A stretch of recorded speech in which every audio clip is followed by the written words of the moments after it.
രാവിലെ തന്നെ അടുക്കളയിൽ എത്തിയിട്ടുണ്ട് കേട്ടോ. അപ്പോൾ രാവിലത്തെ പരിപാടിയാണ് കാണാൻ പോകുന്നത്. ഇപ്പോൾ ഇതാ കഞ്ഞിക്ക് വെള്ളം വെച്ചിട്ടുണ്ട്, തീ കത്തിച്ചിട്ട്.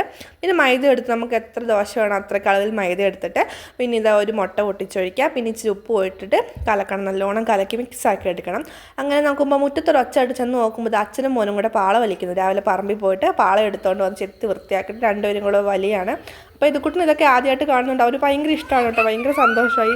ഞാൻ കുറേ നേരം അതെല്ലാം കളിച്ചുകൊണ്ടിരുന്നു, ഞാൻ നോക്കിക്കൊണ്ടിരുന്നു. നല്ല രസമല്ലേ, നമ്മളും ചെറുപ്പത്തിൽ ഇതൊക്കെ ഇങ്ങനെ ചെയ്തിട്ടില്ലേ. അങ്ങനെ ചെയ്തുകൊണ്ടിരുന്നിട്ട് പിന്നെ അടുക്കള വന്നപ്പോഴത്തേക്ക് ദോശക്കൽ നല്ലോണം ചൂടായിട്ടുണ്ട്. അങ്ങനെ ദോശക്കൽ നല്ലോണം എണ്ണ തൂത്തിട്ട് നല്ല ദോശ ചുട്ടെടുക്കാൻ വേണ്ടി മൈദമാവ് ഒഴിച്ചു.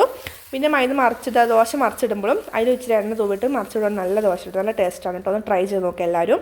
പിന്നെ ഇതാ ദോശയ്ക്ക് കോമ്പിനേഷനായിട്ട് നല്ല മീൻകറി വെച്ചിട്ടുണ്ട്. അപ്പോൾ ഇന്ന് രാവിലെ ചായക്ക് ഇതാട്ടോ ദോശയും മീൻകറിയായിരുന്നു.